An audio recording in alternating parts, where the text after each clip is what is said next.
அது மட்டும் இல்லை, ப்ரொடியூசரோட பேர் தெரியும், ரஜினி கிஷன். இப்போது கௌரி கிஷன் அவங்க வந்து ஃபேமஸ் ஆகிருக்காங்க. அவங்க ஃபேமஸ் ஆகிறதுக்கான காரணமாக இருக்கிற பத்திரிகையாளர் நம்ம கார்த்திக் சார், நீங்கள் கடைசி ரோவில் உட்காந்து என்னை வாழ்த்துறதுக்காக வந்திருக்கீங்க. எனக்கு மனமார்ந்த நன்றி. நான் இங்கேருந்து அவருக்கு ஃபோன் பண்ணி கேட்டேன், என்னங்க இந்த இதுக்கு வந்திருக்கீங்க அப்படின்னு. அப்போ அவர் சொன்னார், அது என்னன்னு தெரியலங்க, கிஷன்னு பேர் போட்டாலும் என்ன அறியாமல் நானே அங்கே வந்துடுறேங்க அப்படின்னு சொன்னார். அப்புறம் நான் தயாரிப்பாளர்கிட்ட கேட்டேன், சார் ரஜினி கிஷன், கௌரி கிஷன், நீங்கள் 2 பேரும் அண்ணா தங்கச்சி அந்த மாதிரி எதுவும் அப்படின்னு கேட்டேன். அப்படிலாம் எதுவும் இல்லைங்க, அவங்க வேற இவங்க வேறன்னாங்க. வாழ்த்த வருகை தந்துள்ள பத்திரிகையாளர் கார்த்திக் சார், உங்களுக்கு என் மனமார்ந்த நன்றி. அப்புறம் இந்த படத்தில் தயாரிப்பாளர், அதுக்கப்புறம் கதாநாயகி, இருமா பேர் எழுதி வச்சேன், துவி விகா. நான் துவி விகா அவர்களுக்கு என் மனமார்ந்த வாழ்த்துக்கள். ஏன்னா இப்போ தமிழ் சினிமாவில் ஜோதிகா இருக்காங்க, மாளவிகா இருக்காங்க, கனகா இருக்காங்க, பூமிகா இருக்காங்க. இப்படி வரிசையில் இந்த துவி விகா அவங்களும் அந்த ஒரு இடத்துக்கு நீங்கள் கண்டிப்பாக போவீங்க. நான் அவங்க தலையில் கை வச்சது பார்த்தா பேர் மாற்றி சொல்லிட்டேன்னா,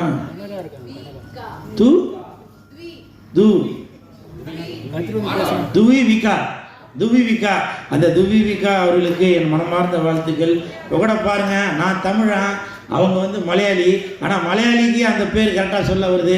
தமிழனாக இருந்து எனக்கு அந்த துவிவிகா அப்படின்ற பேர் எனக்கு கரெக்டாக இருந்தாலும் நீங்கள் கண்டிப்பாக Jyothika madam, Bhumika madam, Kanaka madam இவங்கெல்லாம் விட்டு எடுத்த நீங்கள் கண்டிப்பாக பிடிப்பீங்க. சரிங்களா? மனமார்ந்த வாழ்த்துக்கள். வணக்கத்தை போடு.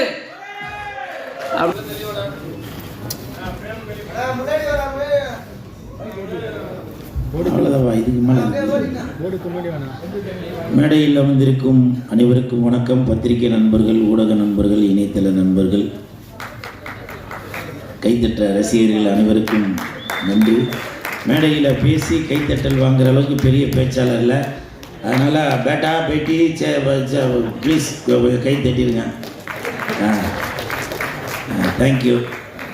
இந்த ரஜினி கேங் இந்த படத்தில் நான் செகண்ட் ஹீரோ அப்படி தான் டைரக்டர் சொல்லி என்னை கமிட் பண்ணார். ஸோ டைரக்டர் ரமேஷ் பாரதி சாருக்கு என் மனமார்ந்த நன்றி. சம்பளம் கொடுக்கும்போது ப்ரொடியூசர் ரஜினி கிஷன் சார் அவரும் அப்படி தான் சொன்னார், நீங்கள் தாங்க செகண்ட் ஹீரோ அப்படின்னு சொல்லி. அவருக்கு என் மனமார்ந்த நன்றி. இல்லை, நீங்கள் சிரிக்கிறது பார்த்து நான் அதை போய் சொல்கிறேன் நினைக்கிறேன். என் படம் பார்த்தீங்கன்னாக்க தெரியும், உண்மையிலேயே இந்த படத்தில் நான் செகண்ட் ஹீரோ. எனக்கு ஃபைட் இருக்குது, சாங் இருக்குது, நல்லா நிறையா காமெடி இருக்குது. படம் ஃபுல்லாக வருவேன், நல்லா ஜாலியாக பார்க்கலாம் படம். ஏன்னா நிறையா ரசிகர்கள் வந்து என்கிட்ட கேட்டாங்க, அண்ணா நீங்கள் தேட்டர் வாசலே நின்று கத்திகிட்டே இருக்கீங்களாண்ணா, நீங்கள் எப்போ ஸ்க்ரீனில் வர போகிறீங்க, உங்களை பார்த்து நாங்கள் கத்தி விசில் அடித்து சந்தோஷம் பண்ணோன்னு. அந்த ரசிகர்களுக்கு நல்ல ஒரு ட்ரீட்டு தான் இந்த ரஜினிகாந்த். கண்டிப்பாக இந்த படம் மிகப்பெரிய ஹிட் வரும். இந்த படத்தில் நான் நடிக்கிறதுக்கு காரணமாக இருந்த கனாக்கானும் காலங்கள் ஜான் சாருக்கும், இயக்குனர் நிதிஷ் அவர்களுக்கும், தம்பி ஜெயன் அவர்களுக்கும் என் மனமார்ந்த நன்றிகளை தெரிவித்துக் கொள்கிறேன். ஏன்னா அந்த கனாக்காலம் காலங்கள் வெப் சீரிஸ் நடிக்கும்போது கொஞ்ச நாளைக்கு அப்புறம் இயக்குனர் ரமேஷ் பாரதி சார் அதுக்கு வந்து டைரக்டராக வந்தாங்க. அப்போது நான் ஒர்க் பண்ணி முடித்ததுக்கப்புறம் திடீர்னு ஒரு நாள் ரமேஷ் சார் சொன்னாங்க, கூல், நான் வந்து ஃபஸ்ட் நாள் வந்து உங்களை கவனித்தேன், எனக்கு வந்து அப்போவே வந்து நீங்கள் வந்து இம்ப்ரெஸ் ஆகிட்டீங்க. நான் இவ்வளோ நாளாக நீங்கள் தேட்டரில் வந்து கத்திட்டு அப்படிலாம் போகிறத வச்சு இவர் வந்து ரொம்ப ரகடான ஆள் போல், அடங்க மாட்டார் போல் அப்படி தான் நினச்சிட்டு இருந்தேன். ஆனால் உங்கள் கூட ஒர்க் பண்ணவும் தான் தெரிஞ்சுது, நீங்கள் உண்மையிலே ரொம்ப தான் உண்டு தன் வேலை உண்டு அப்படின்னு சொல்லி இருக்கிறாரு அப்படின்னு சொன்னது மட்டும். ஏன்னா பல பேர் அதே மாதிரி சொல்லுவாங்களே, சொன்னது மட்டும் இல்லாமல் அந்த கணக்காலம் காலங்கள் அது முடிஞ்சதுக்கப்புறம் அவர் ஒரு ப்ராஜெக்டில் கமிட் ஆனோன்னா எனக்கு ஃபோன் பண்ணார். சார் தான் சம்பளம் பேசினார். அதுக்கப்புறம் இப்போ இந்த படம் ரஜினி கேங் படம் நடிக்கிறப்போ அப்பவும் எனக்கு ஃபோன் பண்ணி, இந்த மாதிரி உங்களுக்கு ஒரு இதில் ஒரு பெரிய கேரக்டரு, நீங்கள் தான் செகண்ட் ஹீரோ, நீங்கள் வந்து இதில் நடிக்கணும், சம்பளம் முன்ன பின்ன இருந்தாலும் கொஞ்சம் அட்ஜஸ்ட் பண்ணி எனக்கு ஆஃப் பண்ணுங்கள் அப்படிலாம் சொன்னாங்க. ரமேஷ் சார், உங்களுக்கு என் மனமார்ந்த நன்றி. நீங்கள் என்னோட வயசில் கம்மியாக தான் இருப்பீங்க, பாதம் தொட்டு வணங்குகிறேன். இது எதுக்காக சொல்கிறேன் அப்படின்னாக்க, இப்போ இங்கே கூட பார்த்தீங்கன்னாக்க ஆடியோ ரிலீஸில் நான் ஏதோ ஒன்று உருட்டு வாங்கல அப்படி இருக்கும்போது சில பேருக்கு பிடிக்கும், சில பேருக்கு பிடிக்காது, ஏதோ இவன் ஓவராக பண்ணுறான் போல அப்படின்னு கூட நினைக்கலாம். ஆனால் இன்றைக்கி இந்த ரஜினிகாந்த் படத்துக்கு கிட்டத்தட்ட ஒரு 3 5 லட்ச ரூபா செலவு பண்ணி எதுக்கு பண்ணுறாங்க, இந்த படம் வந்து நல்லா வியாபாரம் ஆகணும், மக்களுக்கு போய் சேரணும் அப்படின்ற ஒரு எண்ணத்தில் தான் இப்போ ப்ரொடியூசர் அவர்கள் இவ்வளோ செலவு பண்ணி பண்ணுறாங்க. நான் வந்து நடிக்காத படத்துக்கே அந்த ஆட்டம் ஆடுவேன். நான் நடித்த படம் காலைல சலங்கை கட்டி விட்டால் எப்படி ஆடுவேன். இப்போ நிறையா பேருக்கு, இயக்குநர்களுக்கு, தயாரிப்பாளர்களுக்கு தெரிஞ்சிருச்சு. கூல் சுரேஷ் வந்து நடிக்காத படத்துக்கே இவ்வளோ எஃபெக்ட் போடும்போது அவன் நடித்தாக்க நல்லா எஃபெக்ட் போடுறான் அப்படின்னு தெரிஞ்சதுனால இப்போ நிறையா படம் நடிக்கிறான். விரைவில் அதற்கான அறிவிப்புலாம் வரும். 3 படம் ஹீரோவாக நடிக்கிறேன். நாளைக்கு ஒரு படத்தோட டப்பிங் கூட போகிறேன். ஸோ அதெல்லாம் வந்து அறிவிப்புகள் வந்துட்டு தான் இருக்கும். ஸோ எனக்கு சப்போர்ட் பண்ணிகிட்டு இருக்க ரசிகர்களுக்கும் ப்ரெஸ் மீடியா பீப்புளுக்கும் எனக்கு மனமார்ந்த நன்றி. ரஜினி கிஷன் சார் அவர் வந்து தயாரிப்பாளர் ப்ளஸ் ஹீரோ. ஆனால் அதையும் தாண்டி இப்போ படத்தில் வந்து அசிஸ்டன்ட் டேரக்டராக வைப்பார், நடிச்சுக்கிட்டே இருப்பார். திடீர்னு பார்ப்பார், இதெல்லாம் கண்டினியூட்டி தப்பாக இருக்கு, அதை மாற்றுங்க அப்படின்னு சொல்லுவார். அதே மாதிரி சாப்பிட்டுட்டே இருப்போம். டக்குன்னு வந்து என்ன உங்களுக்கு பொரியல் வைக்கலையா, அப்பளம் வைக்கலையா அப்படின்னு சொல்லி அதுலேயும் எஃபெக்ட். ஸோ அந்த மாதிரி சாப்பாடு விஷயத்துலையும் தலையிடுவார். ஸோ அப்படி எல்லாமே இது வந்து அவரோட ரேஞ்சுக்கு எனக்கு தெரிஞ்சு கால் மேலே கால் போட்டு அவர் பாட்டுக்காக கையெழுத்து மட்டும் போட்டு கொடுத்துட்டு பேசாமல் இருக்கலாம். ஆனால் அப்படி இல்லாமல் தன்னுடைய படத்துக்கு எவ்வளோ எஃபெக்ட் போடணுமோ, அதுவும் இல்லாமல் ஆர்டிஸ்ட்டுங்களுக்கு முக்கியமாக அவங்களுக்கு கேரவன் வந்துருச்சா, அசிஸ்டண்ட்டுங்களுக்கு சம்பளம் வந்துருச்சா, சாப்பாடு வந்துருச்சா அப்படின்னு சொல்லி அவ்வளோ மெனக்கட்டார். அதாவது ஒரு நடிகராக மட்டும் இல்லாமல் சக நண்பராகவும் இருந்து ஒத்துழைப்பு கொடுத்தீங்க. என் மனமார்ந்த நன்றிகளை தெரிவித்துக் கொள்கிறேன்.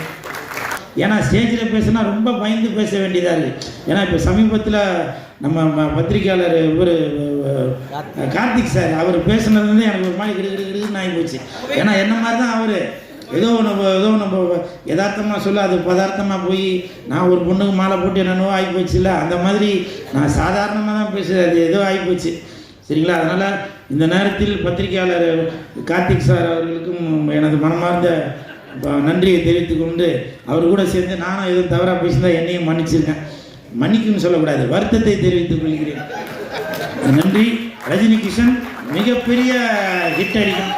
எப்படி இப்போ ஒரு வாரமாக கௌரி கிஷன் அவர்கள் நல்ல பிரபலமாக இருக்கிறாங்களோ அதே மாதிரி ரஜினி கிஷன் அவர்களும் இந்த படம் ரிலீஸ் ஆகும் பயங்கர பிரபலமாகுவீங்க.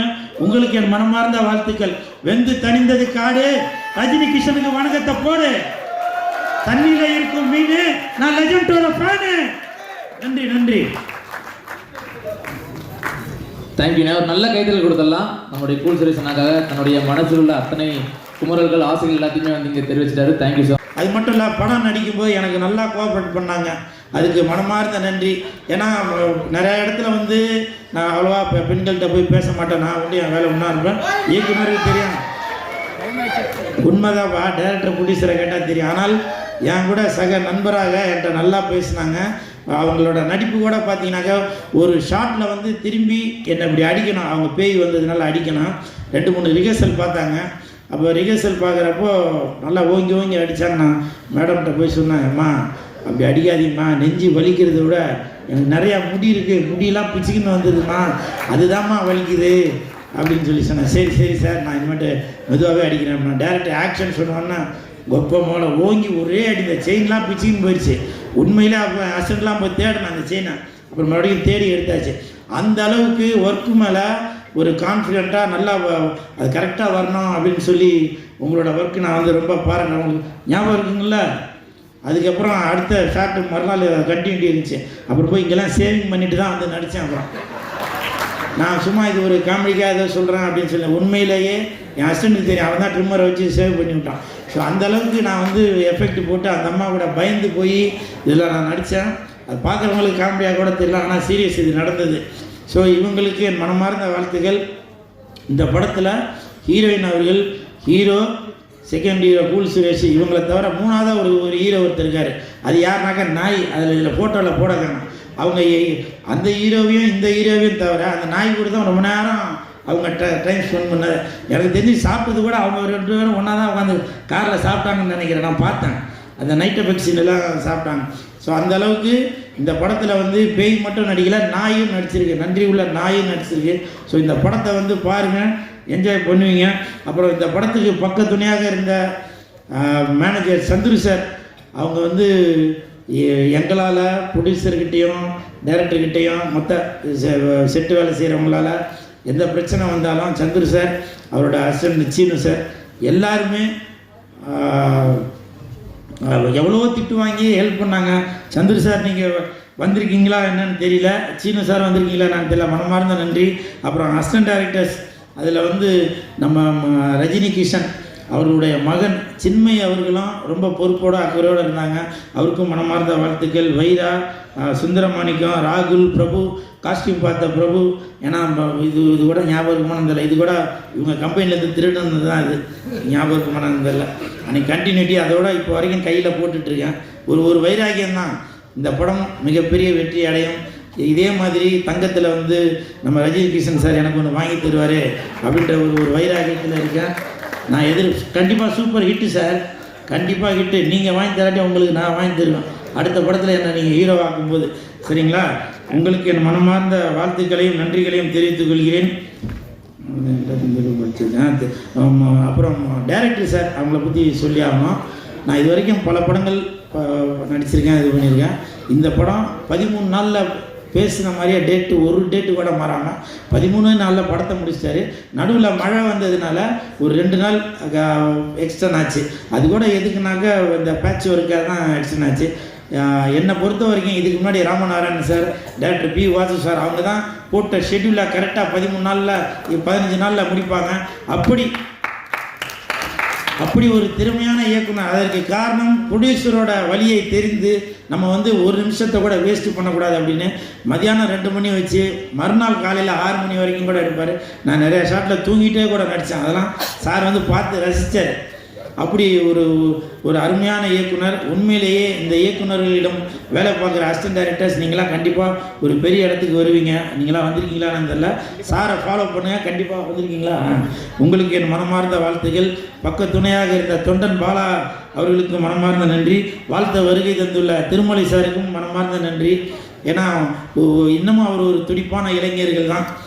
திருமலை சார்கிட்ட நான் வந்தவொடனே நான் அவர்கிட்ட பேசும்போது சொன்னேன், கூலு நம்ம 2 பேருக்கு ஒரு ஒற்றுமை இருக்குது பார்த்தியா அப்படின்னு. என்ன சார் அப்படின்னா, நானும் வெள்ளை கலர் ஷூ போட்டிருக்கேன், நீயும் வெள்ளை கலர் ஷூ போட்டிருக்க அப்படின்னு சொல்லி சொன்னார். உங்களுக்கு என் மனமார்ந்த வாழ்த்துக்கள். அப்புறம் ஒருத்தர் சொன்னார், நீங்கள் இப்போ உங்கள் இந்த காஸ்டியூமில் வந்து புரட்சித் தலைவர் எம்ஜிஆர் ஐயா மாதிரி இருக்கீங்க அப்படின்னு. அவரோட இடத்தை யாருமே பிடிக்க முடியாதுங்க. புரட்சித் தலைவரோட மறு உருவம் வேணால் இந்த லெஜண்ட் ஐயா அவர்களை வேணால் சொல்லலாம். அவர் கூட முன்ன பின்ன அவர் மாதிரி கூட காஸ்டியூம் போட்டிருக்காரு. ஆனால் புரட்சித் தலைவரோட இடத்த நான்லாம் துளி அளவும் வந்து அது வந்து இடம் பிடிக்கவே முடியாது. அப்புறம் முனிஷ்காந்த் சார், நான் வந்து ஒரு 20 வருஷத்துக்கு முன்னாடி தான் ஒன்றா சேர்ந்து நடித்தோம்.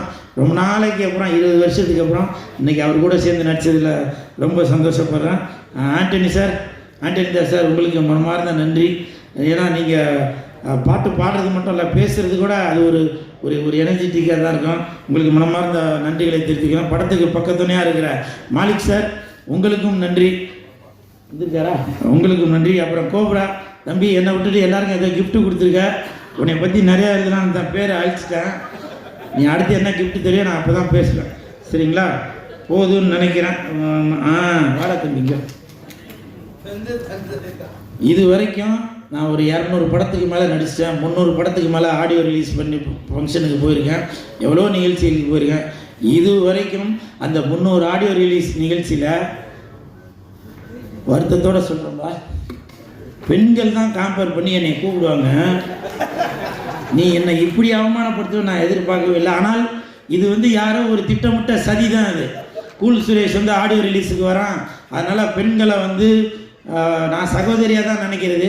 அவனை வந்து மேடைக்கு கூப்பிடும்போது கொஞ்சம் உஷாராக காம்பேர் பண்ணுறதுக்கு வந்து பெண்களை கூப்பிடுவானா ஆண்களை ப்ரொடியூசர் சொன்னாருங்களா, உங்களுக்கு 5 பவுன் செயின் வாங்கி தரலான்னு பார்த்தேன்.